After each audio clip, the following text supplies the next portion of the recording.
Hello, folks. Welcome to Holding On with Holder, where I talk to interesting people about interesting topics. My name is Steve Holder, and I am your host.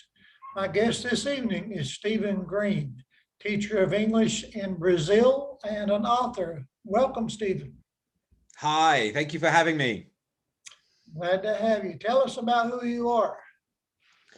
Well, I was born in England, born in the city of Birmingham in the middle of England. I lived there until I finished university. I studied economics and politics at university. And the one thing I learned was that I didn't want to work with economics or politics. So I had to find something else to do. But I love traveling.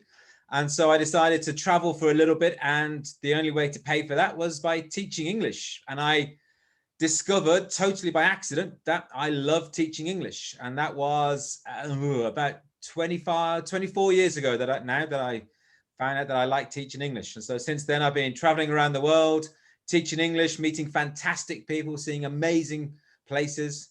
For the last 10 years, I've been living in Brazil, in the south of Brazil, a city called Curitiba, teaching English. And last year and a half has been all online, which has been obviously a bit of a change. Yeah. Now, you even teach teachers, you teach people to teach English, right? That's right. Yeah, I've done teacher training. I've been involved with writing course books for students, writing materials for teachers to use with their students. Done everything. Tried my hand at a little bit of everything in teaching English. Yeah. So you are also an author. How many books have you written? I would say it's because the books that I write, they are for course books for students. So it's not me writing them single-handedly. You get a team of people working together. I've been involved in, I'd say, about a dozen books in one way or another. Okay. So these are all courses in English. That's right. So you evidently speak other languages, I assume, right?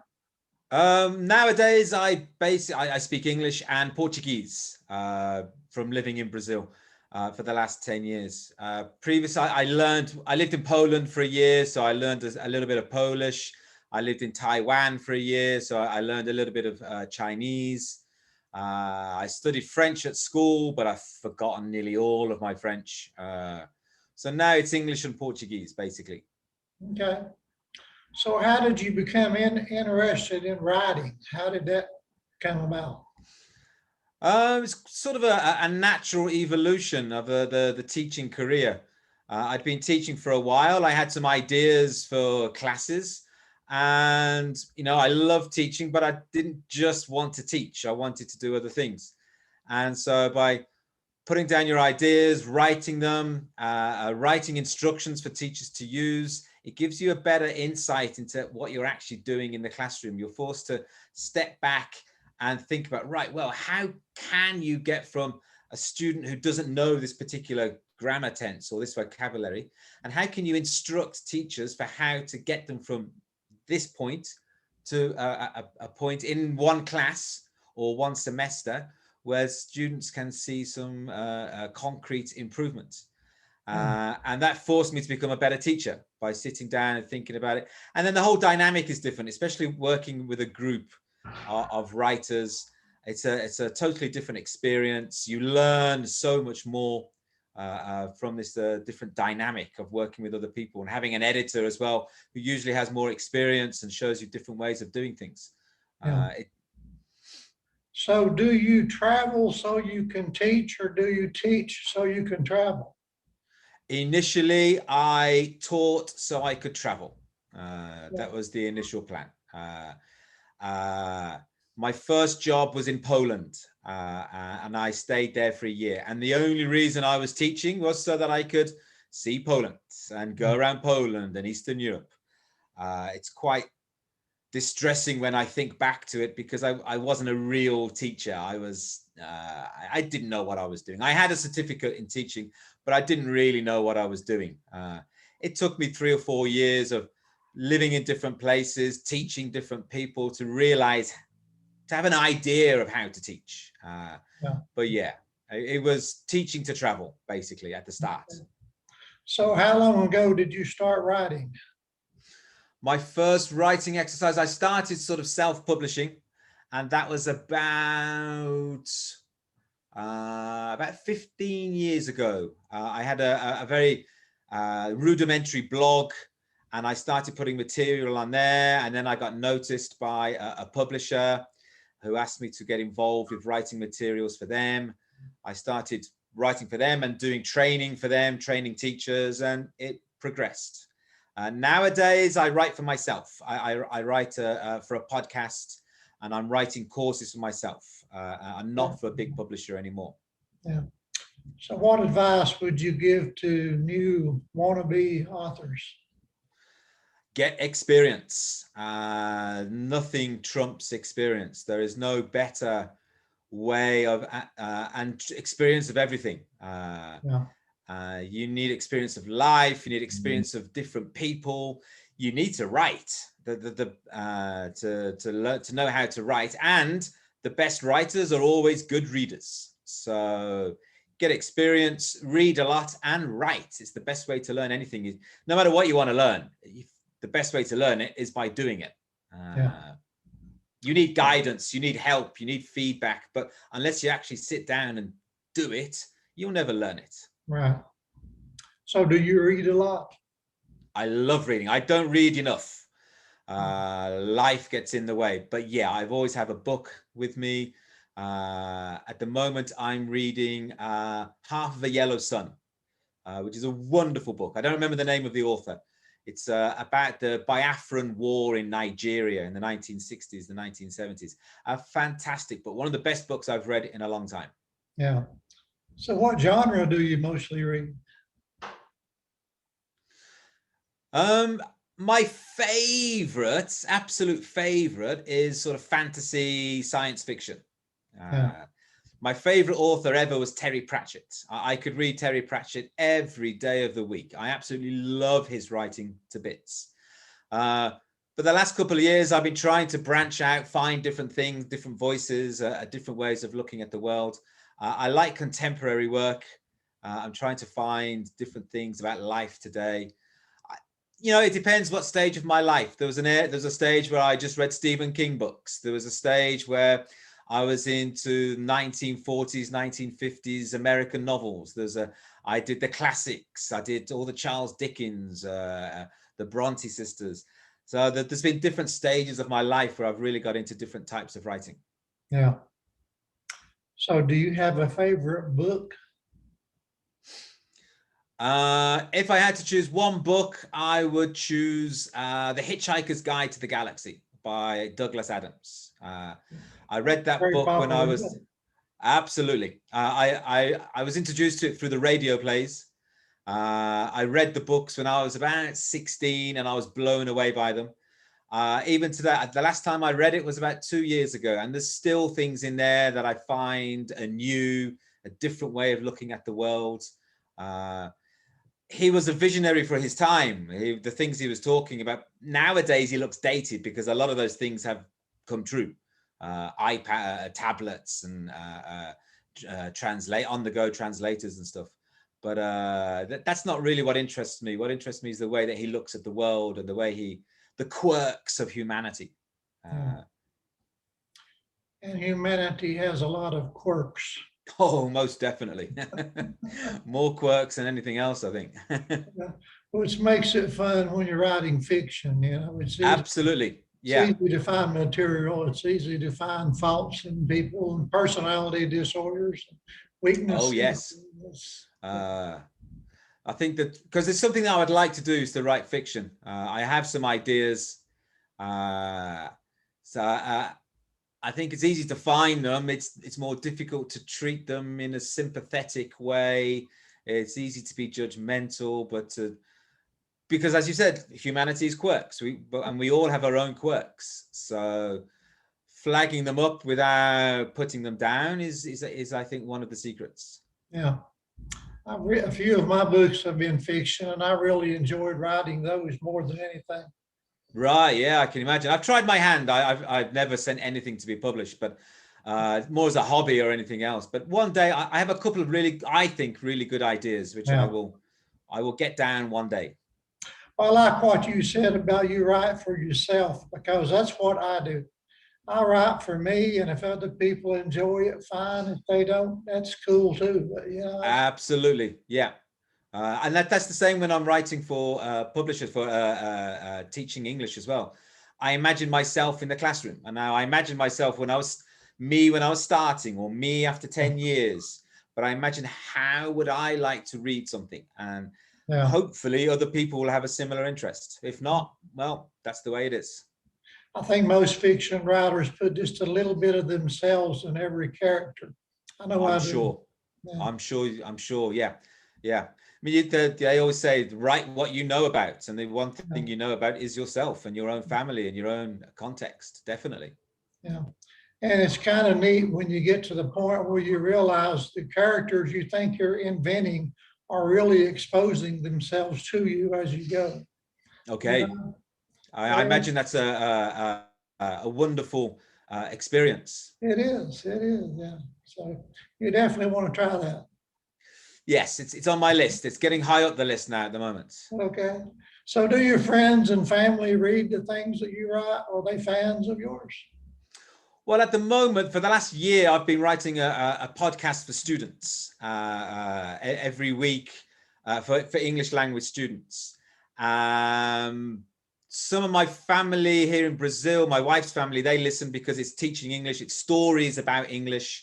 So the idea is that they listen to stories and learn English at the same time. And I know some of them listen to that. My family back home, sometimes they listen, but they say they do. I'm not sure they listen all the time. Yeah. Yeah, I know Maybe. how that goes. So you only teach online right now? So this is anybody from around the world can take your courses then? Absolutely. The last 12 months, it's just been online. Here in Brazil, we're going through a particularly bad moment. But yeah, previously I was going to people's houses. I was going into their offices to teach. That at the moment, I don't think that's going to happen for a long time. To be honest, I think if whatever I teach in the future, it's going to be online. Even after this pandemic, it's going to be online. Yeah, the pandemic changed everything for sure. It certainly has, and we still don't know to what extent. Yeah, that's true. So tell us some more about your podcast. You said it's about teaching English, but do you have guests, or is it all you teaching, or how does that go? So the basic idea is that everything is a maximum of 10 minutes. To listen to a second language, especially when you're not seeing the person, it's actually quite a challenging thing to do, and it can make you very tired, and it's very easy to lose track, and then you switch off for a minute and then you don't know where you are. So it's actually quite a challenge. So I keep everything under 10 minutes. I have three basic categories of episodes. It's just me. It's scripted. So I know what I'm going to say before I start recording. The three categories. One is learning strategies. This is, what do good language learners do? There's been a lot of research into the habits of good language learners. And so by trying to bring those to students, it empowers students. It makes them realize, I can do that. Here's a strategy that I can employ. I approach it from the idea of learning English, but the strategies are the same for every language. If you're learning French, Chinese, whatever, the strategies are the same.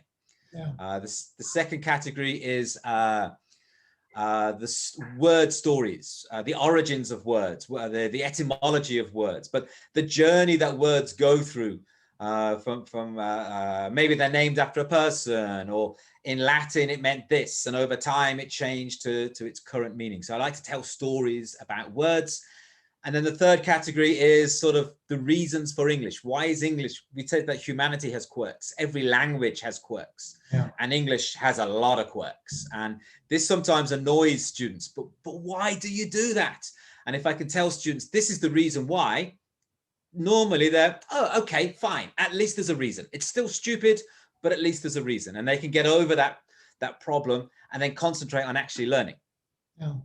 I guess the idioms and the slang are the hardest part about learning English. The idioms, yes, I don't teach slang. It's just, there's no point. It's so easy to get wrong and it changes so quickly. Yeah. That there's no point teaching it. Teach it to understand it, maybe, but teach it to use it, nah. It's really, there's so many things to learn in the first place. The one that causes most students most problems is phrasal verbs, like stand up, get up, lie down, and this up and down changes the meaning of the verb before it. That really confuses a lot of students. Yeah. So do you keep up with politics and current events in Brazil and America? Most definitely. I follow my politics in Britain, Brazil, the United States, the world in general. I like to know what's going on around the world. The three areas that I pay most attention to are the States, because that's always in the news, no matter where you are. Britain, because it's my home, and then Brazil, because obviously because I've been living here for the last 10 years. Yeah. So what do you think about the current state of the world? It's easy to get depressed. It's easy to think we're all going to hell in a handcart.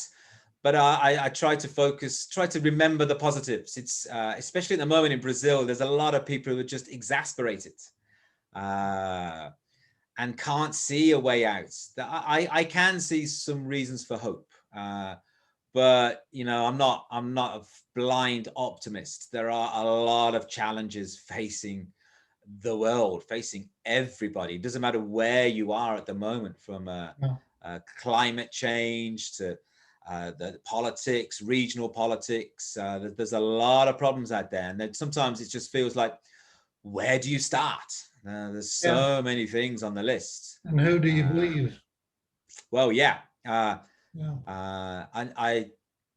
I'm constantly having arguments with people who post something which is obviously fake. It's obviously false. A quick 2-minute search will show you that it's fake. But this is one of my bugbears at the moment. If someone tells me something which I know is false or I can prove is false, I will tell you. If I don't know, fine, and I'm all up for debate and arguing. I love a good argument. But there are some things which are just not true, and we have to show people why it's not true.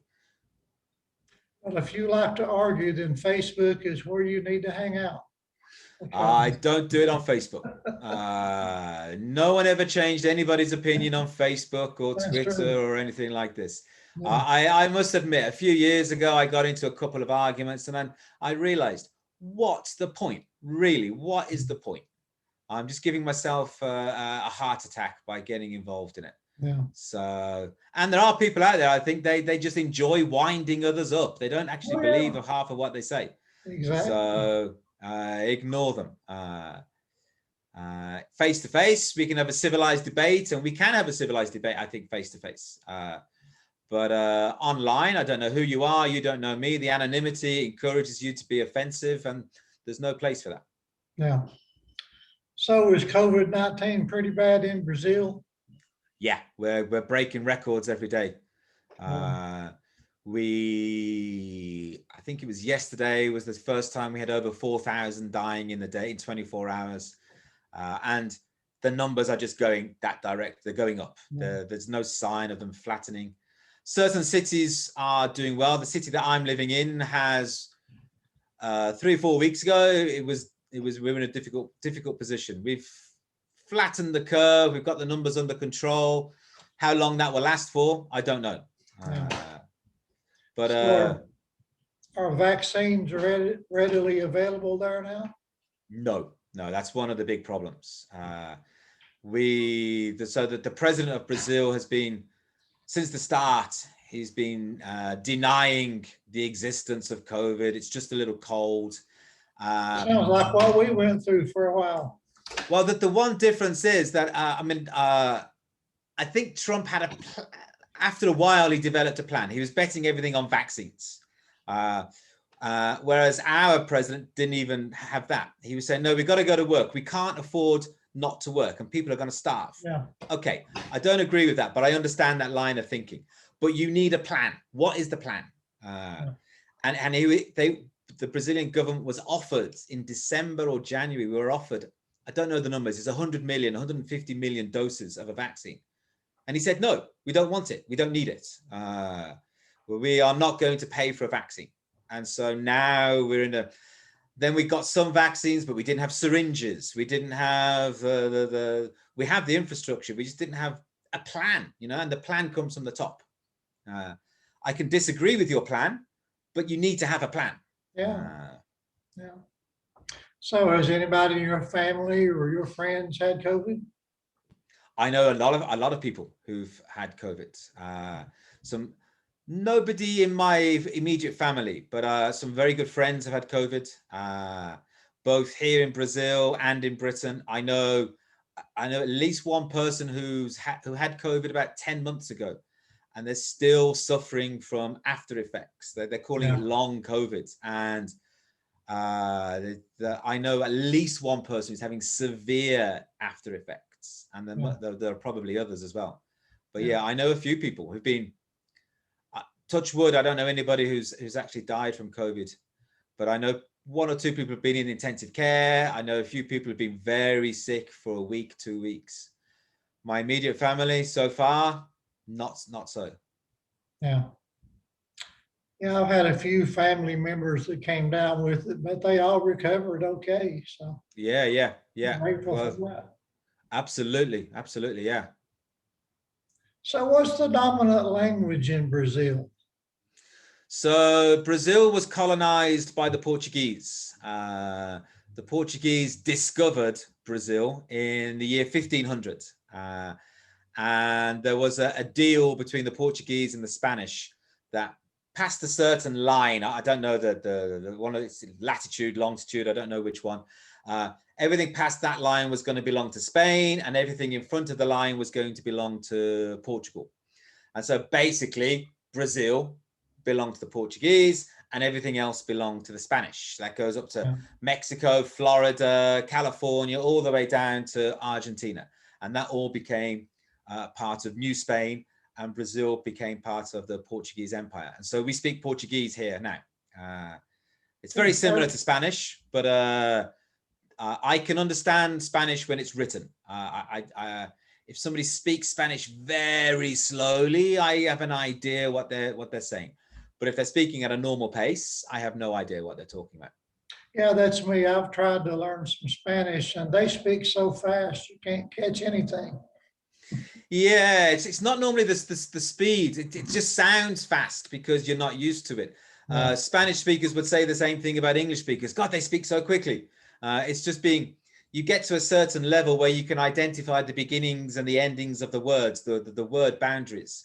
And that's the key, to notice, okay, it's not just lots of sounds, it's the way they all join together. I've always been interested in how languages evolve and even how they originate. How does their language get started? Absolutely. One of the things I'm trying to do with on my podcast, I'm doing it slowly. The reasons for English, which is why English is so quirky, it's turning into basically a history of English for students. And I would like to go back at some point and examine Proto-Indo-European language, how that started, how it spread all over Europe, into Asia, to China, into Iran, down into India. I mean, if you look at the images, the maps of the Proto-Indo-European language, it's all over the place. It gave birth to the Germanic families, the Celtic families, to the Latin, Greek, the Semitic languages, into Sanskrit as well, Persian languages. It's a phenomenal spread. And then later, obviously, with colonialism, it came to the United States, all the way through the Americas. These are all from one tribe that lived somewhere around the Black Sea and Georgia about 4,000 or 5,000 years ago. I think that's amazing. What a journey. Yeah. And it's amazing how people that speak the same language speak it so differently. Like you and I, for example, we speak English, but we certainly don't sound anything alike. Definitely not at all. And isn't that wonderful? Yeah. My dad comes from Ireland, and so he has a totally different accent. Yeah. I have one of my aunts married a man from Jamaica, so he's again a totally different language. And all these languages, they spread, they come back, they reintegrate with each other. They're constantly affecting each other all the time. Absolutely. And that's obviously happening even quicker nowadays with the technologies that we have. Yeah, I visited Washington, D.C. a couple of years ago, and it was hard for me to understand people there, and it was hard for them to understand me. It was like we were speaking a different language, you know. That's crazy, isn't it? I used to go to Scotland. I used to go to Glasgow years ago. I had a girlfriend in Glasgow, and if I was talking to her on her own, no problem. But as soon as a few friends came along, or alcohol, a few beers, it was a totally different language. I really struggled to understand what people were talking about. Yeah. Yeah, and everybody says the other person has the accent. Everybody has an accent. Doesn't matter who you are, where you are, you have an accent. Yeah. Well, how can people get in touch with you that want to learn some more things about the English language? If people want to get in touch with me, I'm on Facebook, English with Stephen. I have a website, englishwithstephen.com. I'm on Twitter, Instagram, everything, English with Stephen. If people are interested, they can listen to my podcast. I'm going to start some courses, selling some courses to students in the near future. They can have classes with me. But yeah, everything through englishwithstephen.com. Okay, great. Well, is there anything else you want us to know about you or what you do before we wrap it up? Anything we haven't covered that you want to cover? Oh, there's so many things we could talk about, but I think that's a good flavor of what I do and who I am at the moment. Okay. Well, I appreciate you coming on my show, Stephen. I really do. It's been nice talking to you, and I wish you much success with what you're doing. Well, it's been an absolute pleasure. It's great chatting to you. I love meeting people from all over the world, sharing ideas. I think that's the only way forward. There you go. Well, folks, thanks for tuning in to Holding On with Holder. Please subscribe to my channel and feel free to share this video all over social media, and be sure to check out Stephen Greene on his English language courses. Thanks again, and I'll let you go, and you have a wonderful evening. You too. Bye-bye.